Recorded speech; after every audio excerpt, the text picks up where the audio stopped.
Lord is my shepherd, I shall not be in want. He maketh me lie down in green pastures. He leadeth me beside still waters. He restoreth my soul. He leadeth me in the paths of righteousness for his name's sake. Yea, though I walk through the valley of the shadow of death, I will fear no evil, for thou art with me. Thy rod and thy staff, they comfort me. You preparest a table before me in the presence of mine enemies. You anointed my head with oil, my cup runneth over. Surely goodness and mercy shall follow me all the days of my life, and I shall dwell in the house of the Lord forever.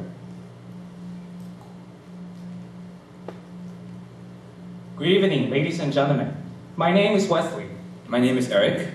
Tonight, we're presenting a very important aspect of humanity.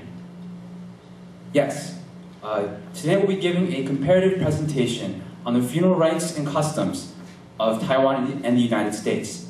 The reason we chose this subject is because death is something that all humanity must face, regardless of your belief, culture, or your creed.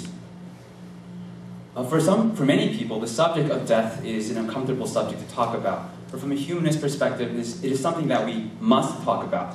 And so, we hope that through tonight's presentation, we will be able to offer further insight into how two cultures deal with the subject of death, with the journey's end. Let's start with Taiwan. In recent decades, society in Taiwan has become more and more diverse. And the Taiwanese people are still very religious, and they believe in Taoism and Buddhism. Therefore, they practice funeral rites and customs in accordance with the traditions of these two religions. Today, we will take a closer look at the traditional rites and customs in Taiwan. When a loved one is close to death, the family will choose the place and time for him or her, either at hospital or at home. After he or she has passed away, this deceased will then be sent to a funeral home and refrigerated. Taiwanese people believe that, after death, the spirits of the deceased will wander around the human world, unaware that they have passed away. As they wander around aimlessly, they may be tempted by evil spirits and led to hell. In order to prevent this from happening, the family will hire some monks or nuns to chant for the deceased. This is called ritual chanting. Traditionally, ritual chanting is performed every 7th day from the time of death.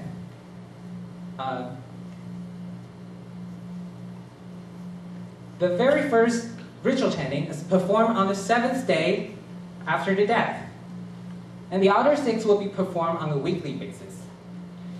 Nowadays, due to time restraints imposed by modern life, the 7 ritual chantings have been cut down to 3. The ritual chanting serves 2 purposes. First, it serves to inform the spirits of the deceased that they have passed away. Second, ritual chanting serves to disperse evil spirits and lead the spirits of the deceased to the west, or otherwise known as paradise. After the ritual chanting, the family will burn paper money, which is in form of paper lotus or sightseeing. After a month of ritual chanting, the family will print out the obituary notice and send them out to the friends and relatives of the deceased. On the obituary notice, the family will provide a time and place for the visitation. In Taiwan, there are 2 kinds of visitations, private and public. Private visitations are only for close friends and relatives, and the public visitations are open to any acquaintances of the deceased. The funeral service comes after the visitation.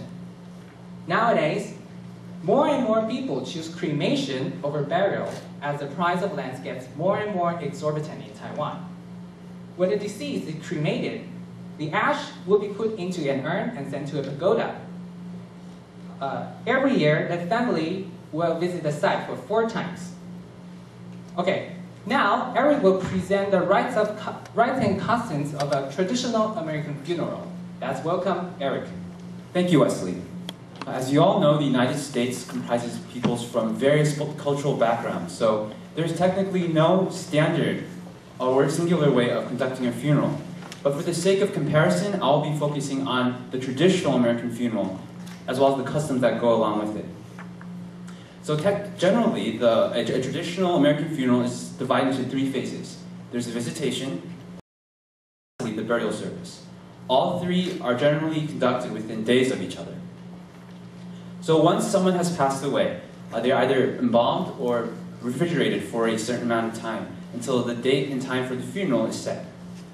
Once the date has been set, the process begins. So the first phase is called the visitation, or more commonly known as the viewing or the wake. At this time, the deceased is placed on display in a casket, either open or closed, depending on the preference of the family. At this time, close family and friends come together in a social gathering to pay their respects. This is usually held at a funeral home, in someone's house, or at a church. Afterwards comes the funeral service. The funeral service at the funeral service, usually close family, friends, or clergymen, if religious, go before attendees to give a eulogy, or sing hymns, recite poetry, or recite spiritual texts or verses from the Holy Bible, for example.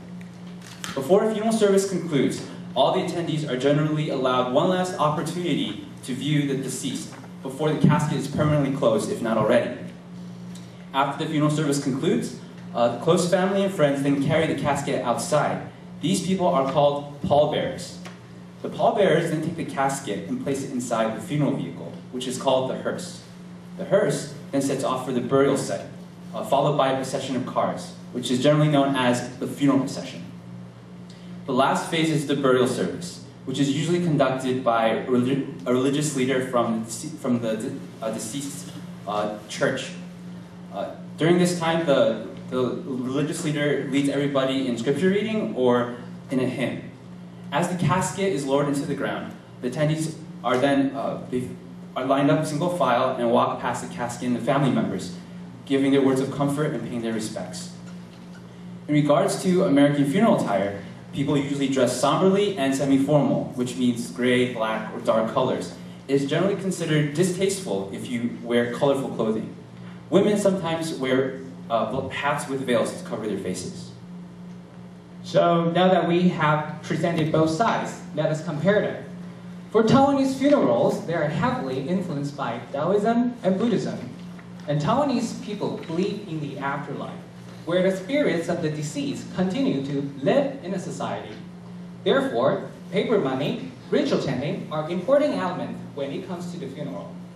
As the monks chant the verses, the spirits of the deceased will be led onto the right track to the west.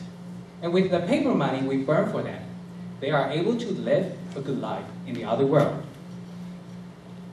In a traditional American funeral, however, they're more influenced by Christianity. Psalm 23, which is the verse I cited in the beginning of this presentation, is one of the most commonly cited verses at traditional American funerals. Usually, people believe that the spirit of the deceased are taken up to heaven by angels to be with God, where they live in eternal peace. And the bereaved family members and friends are comforted with words, saying that they will one day see their loved ones again in heaven.